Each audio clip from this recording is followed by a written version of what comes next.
Sinabi ko na video na magpapakita kung saan ang China ay hinuhulaan na babagsak na ito 5 years to 10 years from now. Bakit kaya? Well, atin muna panoorin ang video bago natin ito bigyan ng reaksyon. The end of the modern Chinese state is near. The People's Republic has 5 years, perhaps 10, before it falls. That's the scenario Gordon G. Chang, an American lawyer, predicted in his 2001 book, The Coming Collapse of China. Since then, many authors, journalists, and analysts have echoed the same message, but until now. Today, the cracks are finally starting to show. The Chinese economy is slowing. Youth discontent is skyrocketing. Xi Jinping's grip on power is tightening, yet slipping at the same time. Ito ang nangyayari ngayon sa China, mga kababayan. Dahil sa war on tariff, yung tariff war ni Donald Trump na umabot na sa 245% ang pagtaas ng presyo ng mga produkto na papasok sa Amerika. Kaya ang mangyayari ay wala nang bibili. Ngayon, kung ipapasok pa rin ng China, i-import nila ang kanilang produkto, lugi na sila doon dahil na malaki ang kanilang babayaran na taxes. Imagine, 245% na. Kaya walang nagawa si Xi Jinping kundi mag-back up. At ang nangyari, ang kanilang mga industriya doon, ang mga pabrika, ay naroon na lamang nilalangaw na ang kanilang mga produkto at balak nila itong itapon sa India. Ngayon ang India ay hindi rin tatanggap kasi nga napakamura ng produkto ng China at hindi na mabibili ang local products ng India. Kaya walang pupuntahan ng China ngayon. At balita natin, makipag-usap na within 3 weeks to 4 weeks, makipag-usap, susurinder na si Xi Jinping kay Donald Trump sa tariff war. At ang mangyayari sa deal na ito, na mangyayari 3 weeks to 4 weeks from now, with Xi Jinping and Donald Trump, magharap ang dalawang yan sa diyan sa White House Oval. At siguro kasama ang WPS deal na ibigay ni Trump kay Xi Jinping bago niya ibalik ang normal na taripa ng Chinese products na papasok sa Amerika. Okay, patuloy tayo sa ating video. What was once speculation is now unfolding before our very eyes, and this time the fall is real. So ito ang nangyayari ngayon sa China, total chaos.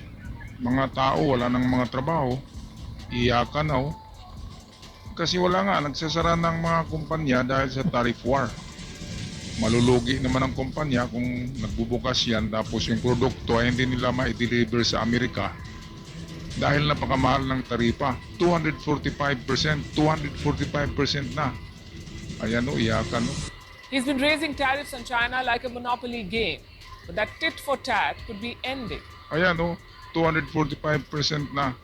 Pero sabi ni Trump hanggang diyan na lang ang taripa na ibibigay niya sa China. Kasi ang China ay tumawag na sa kanya si Xi Jinping, nakipag-usap na at papayag na yata sa deal.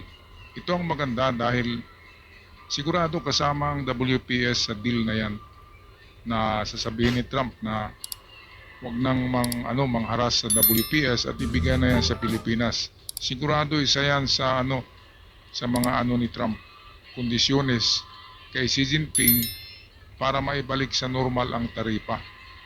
Kasi walang magawang China Ang Amerika ang pinakamalaking customer ng China sa kanilang mga pagawaan sa pabrika, sa mga produkto. Ang Amerika ang talagang napakalaki ng maibigay sa China in terms of money. Ay bilyones ang bibili ng Amerika sa China. Pero ang China ay bumibili lang ng kukunti sa Amerika. Kaya yan ang ayaw ni Trump Kasi tuso ang China. Ang Amerika lang ang bumibili ng malaki, while ang China ay kalahati lang sa binibili ng Amerika ang bibili ng China na produkto sa Amerika. Bali sa yan sa trading, kung usapang kalye lang, ay bumili ka sa kapitbahay mo ng 200 pesos na kamote, pero ang kapitbahay mo ay bibili lang sa'yo ng 100 pesos. So, bali, kalahati, 50% ang discrepancy. So, lugi talaga ang Amerika kung ganyan na ang Chinese ay napakarami ng produkto na binibenta nila sa Amerika, pero ang Amerika ay kukunti lang ang bibilihin ng China.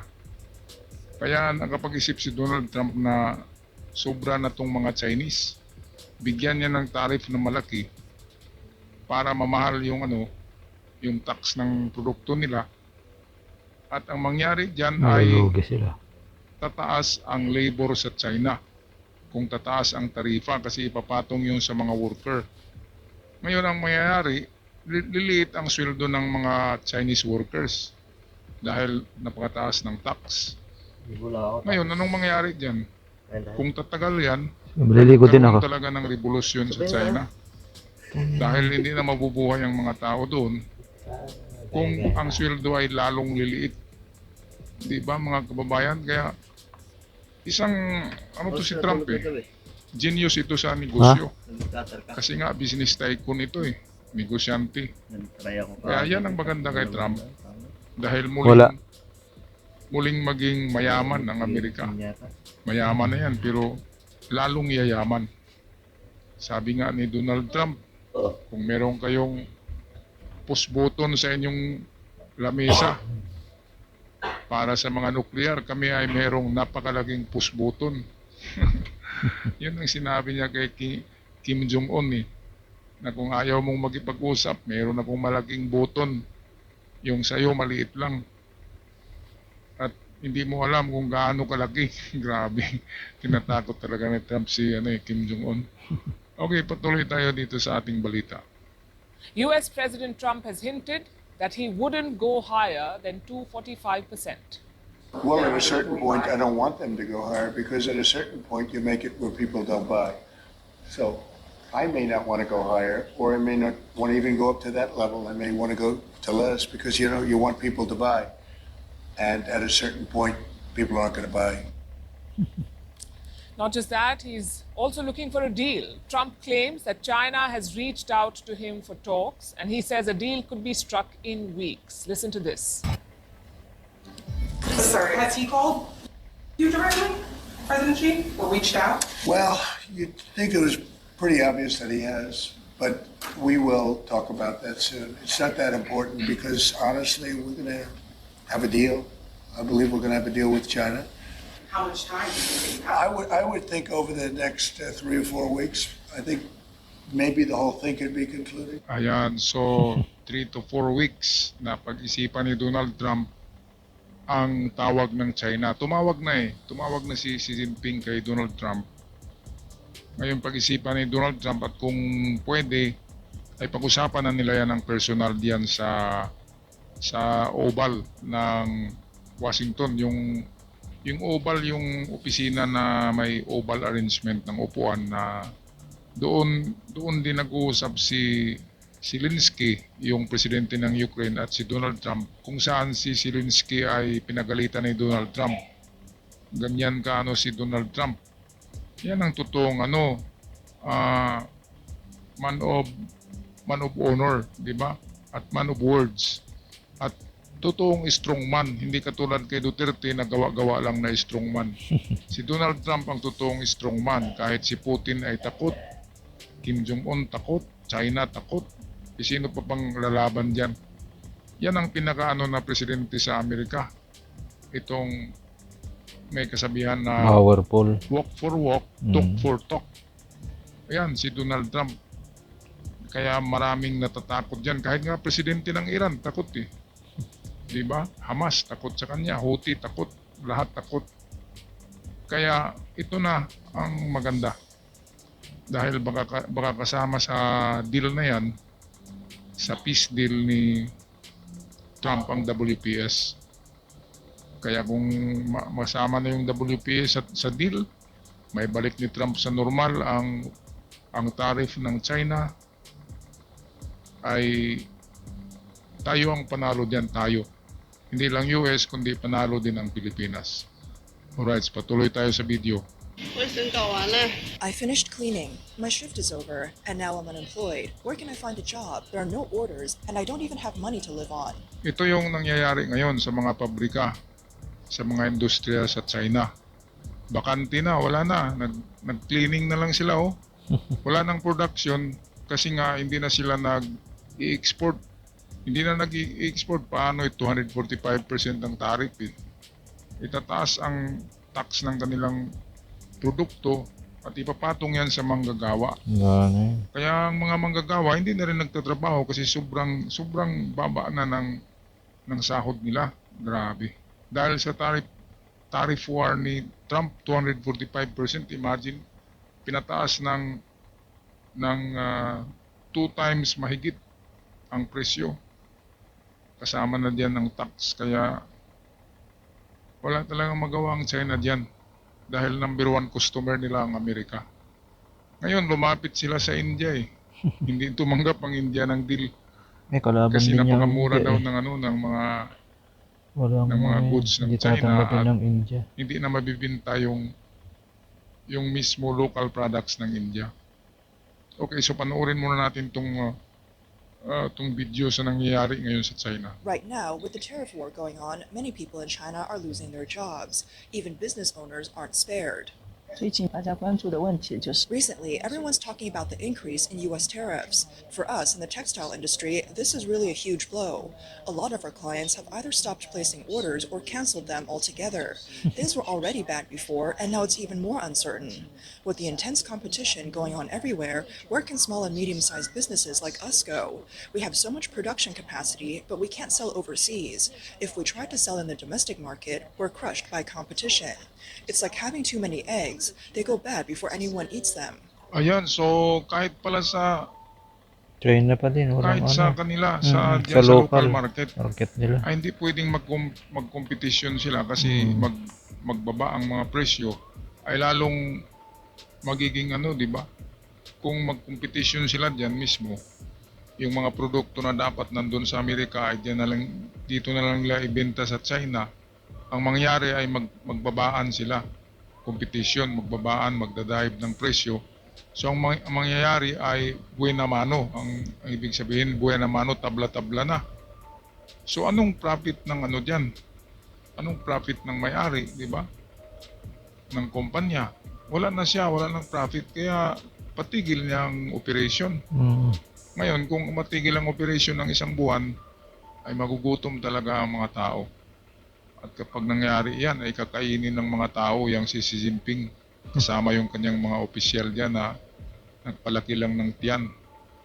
Kakainin sila, mangyayari yung nangyayari sa panahon ng the last Emperor of China, si Emperor Xi Huangdi, ay binitay ng mga tao dahil sa yung pera ng China ay pinagawa lang ng palasyo, tsaka pinagawa ng underground city, yung may mga 2,000 ka rebulto ng mga sundalo. Kaya doon naubos ang ang pera ng China. Kaya nagalit ang mga tao, sinunog ang palasyo ng emperor at binitay siya sa kahoy. Kaya yan ang mangyayari kay Xi Jinping. Kapag hindi siya bababa sa pwesto at pinahirapan niya ang mga Chinese, Kakainin siya. ang mangyayari, mayroon talagang revolusyon. Pati yung mga general niya, mag-revolt yun. May mutiny na mangyayari. Lalo na kapag atakihin nilang Taiwan. Kapag u-order ng ganyan si Xi Jinping, siguradong merong mga rebelde na sundalo ng China. Kasi ayaw nila ng gulo eh. Yung mga sundalo ng China, ayaw nila ng gera. Lalo na kapareho nila Chinese yung Taiwan. Ngayon dahil sa ambisyon ni Xi Jinping na mag-number 1 in the world, Wala yun. Hindi most kaya. powerful country siya, kukunin niya ang Taiwan kasi ang Taiwan ay napakayaman. Nandyan lahat eh. Electronics. Taiwan ang supplier ng lahat ng pyesa ng electronics. Mayaman ang Taiwan kahit maliit na bansa. Kaya kukunin talaga ng China dahil wala ng pera ang mainland China. Ang kanilang pera ay mga piki na. Yung naiprinta ng dubli-dubli. Ang isang serial number ay piniprint ng 3 o 4 na duplicate. Kaya bawal yun bawal. Pero ayaw umamin ng China na ganun ang kanilang ginagawa. Okay, patuloy tayo sa ating video. On April 10th, the U.S. raised tariffs on Chinese goods to 145%. The new rate took effect immediately. One day earlier, on April 9th, President Trump announced an additional 125% reciprocal tariff on Chinese imports. This came on top of the existing 20% tariffs, which were originally imposed because the Chinese government failed to stop illegal immigration and fentanyl from entering the United States. So, which industries in China are being affected? According to the Peterson Institute for International Economics, the biggest impact will be on China's major exports to the U.S. This includes electronics, machinery, textiles, and garments. An article by a top Wall Street analyst says that Chinese companies exporting medical supplies are also taking a hit. One syringe manufacturer said that 40% of its existing U.S. orders are now under pressure to renegotiate prices. Ayan, so narinig nyo yung fentanyl, mga kababayan, fentanyl. Ang fentanyl ay isang addictive na drugs yan Gamot. na ginagamit ng may mga sakit sa katawan. Yung mga matatanda ang gumagamit niyan yung may mga rayuma, mga arthritis. Parang parang pain reliever. Yan ang ginagamit ni Digong dahil sa sumasakit ng mga katawan ni Digong. Fentanyl ang ginagamit niya. At alam nyo ba na ang fentanyl ay tinatawag yan na zombie drugs. Zombie drug. Kung nakita nyo, napanood nyo yung Kensington Avenue sa Philadelphia. Kensington Avenue sa Philadelphia, yung ginagamit na drugs doon ay fentanyl. Hindi cocaine, hindi shabu, fentanyl. At ang epekto nito ay parang zombie ka. Yung kilos mo ay kakaiba. Siyempre, masisira ang utak mo. Kaya zombie drugs ang tawag fentanyl. Ngayon sa Canada ay laganap ng fentanyl din. Sa Canada ang marami nang nagiging addict na kabataan sa Canada dahil sa fentanyl. Kaya kung i-search nyo yan, mga kababayan, Kensington Avenue, Philadelphia, makikita nyo mga zombie naglalakad. Yun ay mga addict ng fentanyl. At yan ang gamit ni Digong na drugs. Tapos sasabihin niya na si PBBM ay bangag. Mas bangag siya, di ba? Kasi ngayon nakikita na natin ang epekto ng drugs Nag-10 taon na ba? Galing wala pang 10 taon nang bumaba siya pagka-presidente niya matapos ang termino niya. Wala pang 10 taon pero tingnan niyo ang kakaiba sa pangangatawan ni Digong. Ang payat-payat na, yung mukha ay tumutulis na, parang daga na, di ba? Plus karma pa, di ba? Grabe na tao yan.